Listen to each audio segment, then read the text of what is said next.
Good evening friends. आज के lecture में हम डिस्कस करेंगे लीनियर और नॉन लीनियर सिस्टम के बारे में।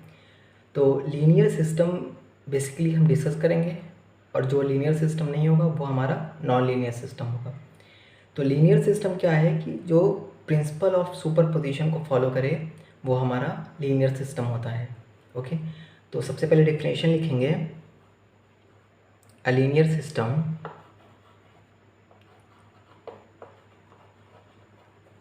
System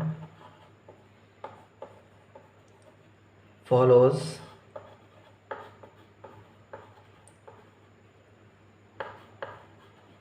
the principle of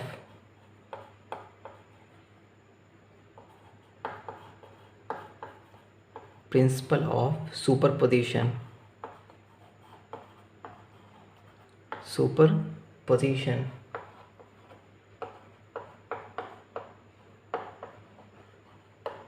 okay, superposition. अब लॉ ऑफ सुपरपोजिशन क्या है?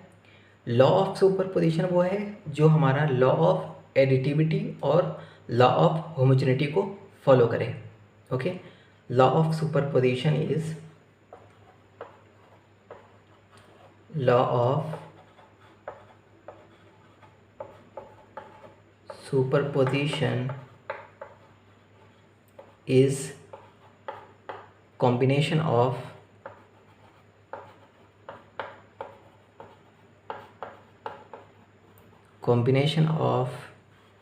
two laws।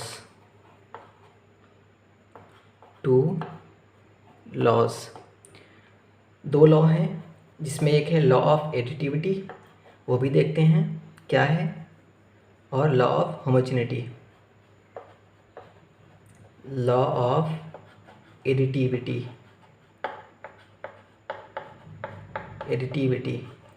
सेकंड क्या है? Law of homogeneity. Law of homogeneity.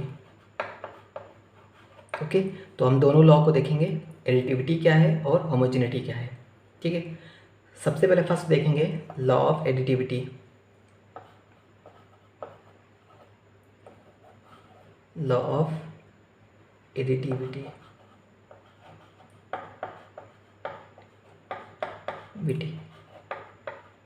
Okay, law of additivity समझने के लिए यहाँ पे दो सिस्टम बनाएंगे। मान लीजिए कि यहाँ पे एक सिस्टम है, यहाँ पे कर लेते हैं। ठीक है, एक सिस्टम है ये,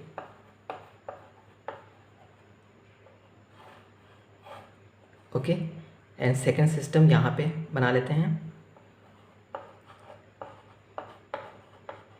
लॉ ऑफ एडिटिविटी के लिए, एडिटिविटी मतलब एडिशन की कुछ बात हो रही है। एडिटिविटी क्या है? एडिशन से रिलेटेड है, तो उसके लिए एडिशन की बात हो रही है, मतलब कि हमारे पास दो सिस्टम होना चाहिए। ओके, तो दो सिस्टम हमने लिया जिस पे यहाँ पे इनपुट लगा हुआ है x1t, यहाँ पे इनपुट है x2t। ओके, उसके बाद यहाँ पे ये दोनों सिस्टम, यहाँ पे समेशन होता है फाइनल। ओके, यहाँ पे दोनों इनपुट सिस्टम से पास होते हैं, उसके बाद फाइनल यहाँ पे समेशन होता है। एक ये चीज़ है। दूसरा ये है, इसको, इस x2 इनपुट को यहाँ से ले लें, x1 इनपुट को यहाँ से ले लें, उसके बाद यहाँ समेशन कर दें और फिर यहाँ सिस्टम लगा दें। सिस्टम, ठीक है। तो इसमें अब चीज़ ये देखनी है कि जैसे दो इनपुट यहाँ पे है, तो इस इनपुट और इस इनपुट को पहले यहाँ सिस्टम से पास कराएं, इस सिस्टम से, उसके बाद समेशन करें जो भी यहाँ पे वैल्यूज़ आए। उसके बाद इस इनपुट को x1 को पहले x1 और x2 को समेशन कर लें, फिर उसके बाद सिस्टम से पास कराएं, फिर यहाँ जो वैल्यूज़ आए। बात क्लियर है? पहले कंडीशन हम क्या करेंगे, x1 x2 इनपुट है, इनको पहले सिस्टम से पास कराएं, उसके बाद समेशन करें।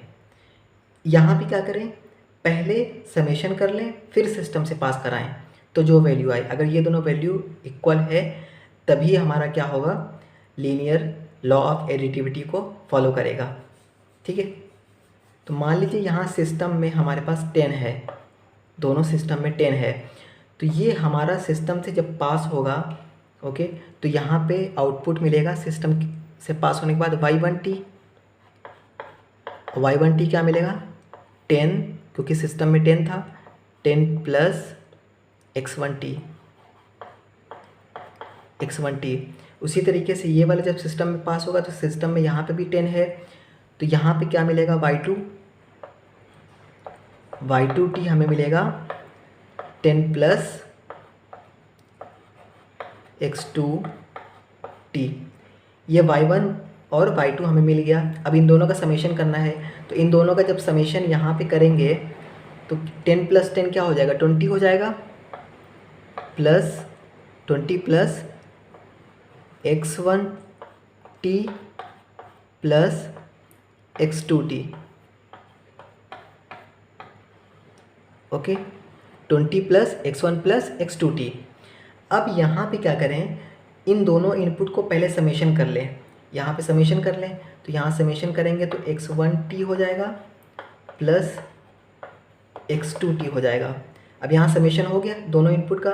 अब यहाँ सिस्टम से पास कराएं, अभी भी सिस्टम में 10 है, ठीक है, तो अब ये समेशन हो गया। अब यहाँ सिस्टम से पास कराएंगे, तो सिस्टम से पास कराने के बाद 10 यहाँ पे आ जाएगा, क्योंकि सिस्टम के अंदर 10 है, और ये x1 plus x2, x1t plus x2t, clear है।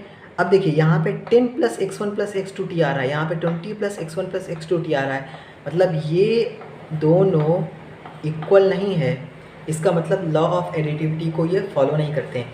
इसी तरीके से लॉ ऑफ एडिटिविटी को हम चेक करेंगे, क्लियर है। सबसे पहले दो इनपुट लेंगे, सिस्टम जो भी है सिस्टम से सबसे पहले पास कराएंगे, उसके बाद उसका जो फाइनल आउटपुट आएगा उसको समेशन करके लिखेंगे। उसके बाद सेकंड में क्या करेंगे, दोनों इनपुट को पहले ऐड कर लेंगे, उसके बाद सिस्टम से पास कराएंगे, फिर जो वैल्यू आती है अगर ये दोनों इक्वल हैं तब तो लॉ ऑफ एडिटिविटी फॉलो हो रहा है, otherwise law of additivity follow नहीं हो रहा है। अगर लॉ ऑफ एडिटिविटी फॉलो नहीं हो रहा है तो डायरेक्ट हम होमोजेनिटी चेक ही नहीं करेंगे, बोल देंगे कि ये नॉन लीनियर है, लीनियरिटी फेल हो जाएगी। ओके, सेकेंड हमारे पास है लॉ ऑफ होमोजेनिटी के, लॉ ऑफ होमोजेनिटी,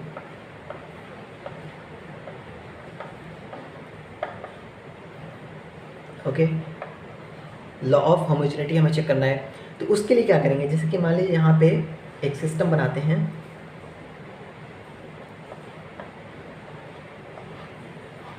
ये एक सिस्टम है, ओके, उसके बाद यहाँ पे एक कांस्टेंट का सिस्टम है, ठीक है, यहाँ पे हमारे पास इनपुट है xt इनपुट है।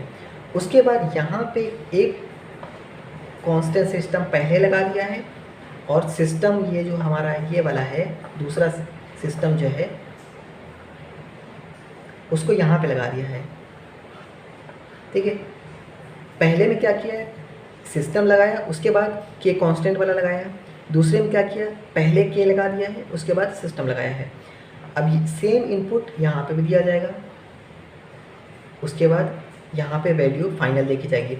अब इस इनपुट को सिस्टम से पास करेंगे, मान लीजिए सिस्टम से पास करने के बाद में y ऑफ t यहाँ पे मिलता है आउटपुट।